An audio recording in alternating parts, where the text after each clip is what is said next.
अस्सलाम वालेकुम, मेरा नाम है माजिद खान। आज हम देखेंगे लेक्चर नंबर 12 और उसमें हम डिस्कस करेंगे एनालिसिस ऑफ कंपाउंड। किसी भी कंपाउंड का एनालिसिस करते हैं तो एनालिसिस से मुराद होता है कि उसमें कौन से एलिमेंट हैं, कौन से एटम हैं और उन एटम की तादाद कितनी है। तो उसके लिए किसी भी कंपाउंड का एनालिसिस करते हैं तो हमें दो चीज़ें पता चलती हैं, उनका एम्पिरिकल एंड मॉलिक्यूलर फार्मूला।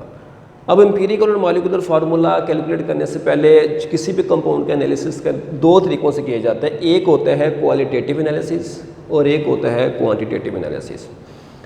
तो क्वालिटेटिव का लफ्ज़ से आपको जाहिर हो रहा है क्वालिटी देखना और क्वांटिटेटिव से जाहिर हो रहा है क्वांटिटी, उसकी मिकदार देखना। तो सबसे पहले क्वालिटेटिव एनालिसिस को अगर हम डिफ़ाइन करें, the analysis which identify the element present in a compound is called qualitative analysis. मतलब ऐसा एनालिसिस जिसमें हम किसी कंपाउंड में मौजूद एलिमेंट को शनाख्त करते हैं कि एक कंपाउंड है, उसमें कौन कौन से एलिमेंट हैं, हाइड्रोजन है, ऑक्सीजन है, नाइट्रोजन है, सल्फर है, फ्लोरीन है, एटसेट्रा।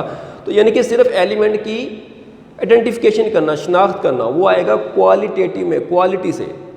और quantitative the analysis which determine the mass of each element present in a compound is called quantitative analysis. यानी कि एक कंपाउंड के अंदर जो भी एटम मौजूद है, एलिमेंट के एटम मौजूद है, उनका कितना कितना मास है, क्वांटिटी कितनी है, तो वो होगा क्वांटिटेटिव एनालिसिस। तो दोबारा रिपीट कर रहा हूँ, qualitative analysis, the analysis which identify the element present in a compound is called qualitative. यानी कि एक कंपाउंड के अंदर एलिमेंट की शनाख्त करना। Quantitative the analysis which determine the masses of each element present in a compound is called quantitative, यानी कि मिकदार। मिसाल के तौर पर हमें एक कंपाउंड दिया, किसी ने कहा जी आपके पास कंपाउंड है वाटर, इसका आप एनालिसिस करो। तो पहले हम कौन सा करेंगे, क्वांटिटेटिव एनालिसिस। कौन सा करेंगे, क्वालिटेटिव। तो जब हम इसका क्वालिटेटिव एनालिसिस करेंगे तो उसमें क्या होना है, एलिमेंट की शनाख्त। तो हमें पता चलेगा इसमें दो किस्म के एलिमेंट हैं, एक है हाइड्रोजन और एक है ऑक्सीजन। तो ये हमें किससे पता चला, क्वालिटेटिव, क्योंकि क्वालिटेटिव एनालिसिस ने क्या आइडेंटिफाई किया कि इसमें कौन कौन से एलिमेंट प्रेजेंट है, और हमें पता है वाटर के अंदर हाइड्रोजन और ऑक्सीजन है। फिर उसके बाद उनका क्वांटिटेटिव कि यानी कि इसमें हाइड्रोजन की क्वांटिटी कितनी है और ऑक्सीजन की क्वांटिटी कितनी है। तो हमें पता चलता है कि हाइड्रोजन का मास इसके अंदर 2 है और ऑक्सीजन का मास इसके अंदर 16 है, क्योंकि आपके पास ये क्या होता है H2O, 2 हाइड्रोजन का मास 2 और एक का 16। तो आपके पास तो ये उसका क्या हो गया, क्वांटिटेटिव एनालिसिस जिसमें मास, और ये हो गया क्वालिटेटिव जिसमें उस एलिमेंट की आइडेंटिफिकेशन है। नेक्स्ट, अब हमने एनालिसिस करने के बाद अल्टीमेट एम्पिरिकल या मॉलिक्यूलर फार्मूले पे पहुंचना है। तो एम्पिरिकल तक पहुंचने के बाद मॉलिक्यूलर पे पहुंचेंगे। तो उससे पहले हमने निकालनी होती है परसेंटेज ऑफ एन एलिमेंट, कि एक कंपाउंड के अंदर एलिमेंट की कितनी परसेंटेज है। फिर उसके बाद स्टेप बाय स्टेप एम्पिरिकल, फिर उसके बाद मॉलिक्यूलर। तो पहला स्टेप होता है हमारे पास परसेंटेज ऑफ एन एलिमेंट। तो डिफाइन कैसे करते हैं, percentage of an element in a compound is the number of gram of that element present in 100 gram of the compound. यानी कि 100 ग्राम अगर आपके पास कंपाउंड है तो उसमें उस कंपाउंड के कितने ग्राम हैं, वो उसकी क्या होगी, परसेंट। परसेंटेज का मतलब क्या होता है, आउट ऑफ 100। यानी कि फॉर एग्जांपल मैं कहता हूँ मेरे पास 100 ग्राम वाटर मौजूद है, तो 100 ग्राम वाटर के अंदर कितने ग्राम हाइड्रोजन है, this is called percentage of hydrogen.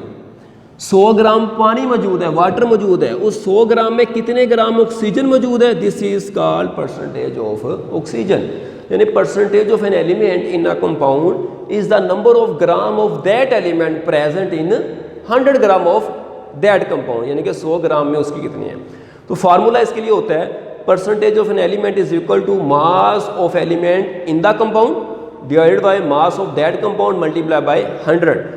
क्या कह रहा हूँ, mass of element in the compound, mass of that compound multiply by 100। तो जब न्यूमेरिकल आएगा तो उसमें मास ऑफ एलिमेंट भी आपको गिवन होगा, मास ऑफ कंपाउंड भी गिवन होगा, तो आपने डिवाइड करके मल्टीप्लाई बाय 100 कर देने हैं।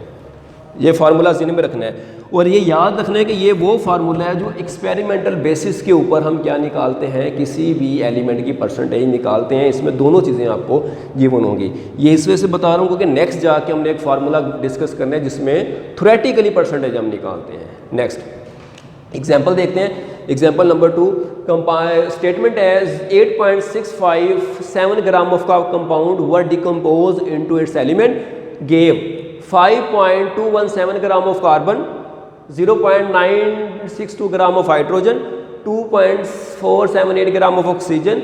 Calculate the percentage composition of the compound under study. यानी कि हमारे पास इतने ग्राम कंपाउंड है, उसे हमने तोड़ा तो इतने ग्राम हमें कार्बन मिला, 0.962 ग्राम हाइड्रोजन मिला और 2.478 ग्राम ऑक्सीजन मिला। तो फार्मूला आपके पास है। तो सबसे पहले कार्बन की percentage, mass of carbon, mass of compound multiply 100। तो कार्बन का मास कितना गिवन है हमारे पास 5.217, mass of compound 8.657 multiply by 100 तो कितना आ गया 060.28 gram. Percentage of hydrogen, mass of hydrogen, mass of compound multiply by 100 तो हाइड्रोजन का मास कितना है हमारे पास 0.962 gram, compound 8.67 gram multiply by 100 तो 11.11%। और परसेंटेज ऑफ ऑक्सीजन, तो mass of oxygen, mass of compound multiply by 100 तो oxygen 2.478, compound 8.657 gram multiply by 100 तो कितना आ गया 28.62%। तो ये हमारे पास कंपाउंड की परसेंटेज कंपोजिशन निकला है। मतलब ये हुआ परसेंटेज कंपोजिशन का कि उसमें जितने भी एलिमेंट है सब की आपने क्या निकाली, परसेंटेज निकाल ली जी। नेक्स्ट हमारे पास, तो इसमें देखा ये एक्सपेरिमेंटल था, इसमें आपको एलिमेंट का मास भी गिवन था, कंपाउंड का मास भी गिवन था। अब नेक्स्ट हमने देखनी है परसेंटेज कंपोजिशन थ्योरेटिकली कैसे निकालेंगे। थ्योरेटिकली में ये होगा, सिर्फ आपको फार्मूला दे दिया जाएगा। फॉर एग्जांपल आपको दे दिया जाएगा कि हमारे पास ये NH3 अमोनिया है, इसमें बताओ नाइट्रोजन की परसेंटेज कितनी है, इसमें बताओ हाइड्रोजन की परसेंटेज कितनी है, और कुछ भी गिवन नहीं है। उसके लिए जो फार्मूला होगा वो ये होगा, percentage of an element is equal to number of atom, उसके अंदर कितने एटम है, multiply by atomic mass of element divided by molar mass of compound multiply by 100। मिसाल के तौर पर तो ये क्वेश्चन है, इसके एग्जांपल के लिए आपके पास एक्सरसाइज में क्वेश्चन नंबर 14, तो उसमें है जी calculation for the percentage composition. A है calculate the percentage of nitrogen in 4 important fertiliser. तो पहला उसमें फर्टिलाइजर दे दिया आपको अमोनिया, यानी कि अमोनिया में आपको नाइट्रोजन की परसेंटेज निकालनी है, कुछ भी गिवन नहीं है। तो फार्मूला दिया हुआ है। सबसे पहले फार्मूला क्या बनेगा, परसेंटेज ऑफ नाइट्रोजन बराबर है mass of nitrogen divided by molar mass या formula mass of compound multiply by 100। Molar mass लिख लें, फार्मूला मास लिखें, एक ही बात है।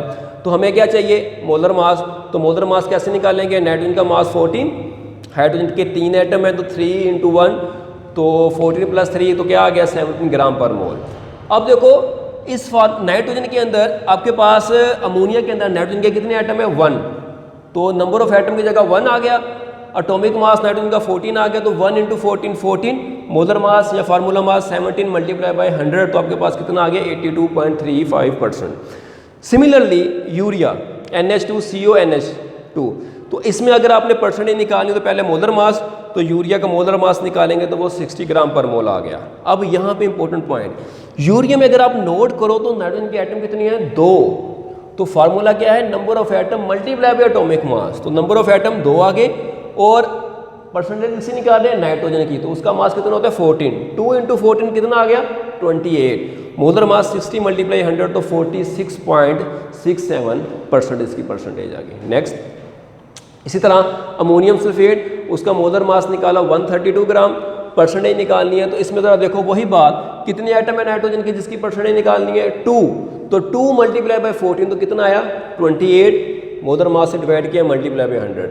और लास्ट में है जी अमोनियम नाइट्रेट, उसका मोलर मास निकाला सबके एटॉमिक मास को प्लस करके, कितने आइटम है नाइट्रोजन के 2, तो 2 × 14 28, 80 मल्टीप्लाई बाय 100 तो कितना आ गया 35% आ गया। तो ये आपने लाजमी प्रैक्टिस करनी है। नेक्स्ट असाइनमेंट MCQs है कि आपके पास the chemical analysis in which all the element present in a compound is identified, quantitative, qualitative, gravimetric analysis या वॉल्यूमेट्रिक। तो लेक्चर को 2 गौर से देखने, उसमें इसका आंसर है। और एक शॉर्ट क्वेश्चन है difference between qualitative and quantitative analysis, तो ये भी लेक्चर में आंसर मौजूद है। Thank you.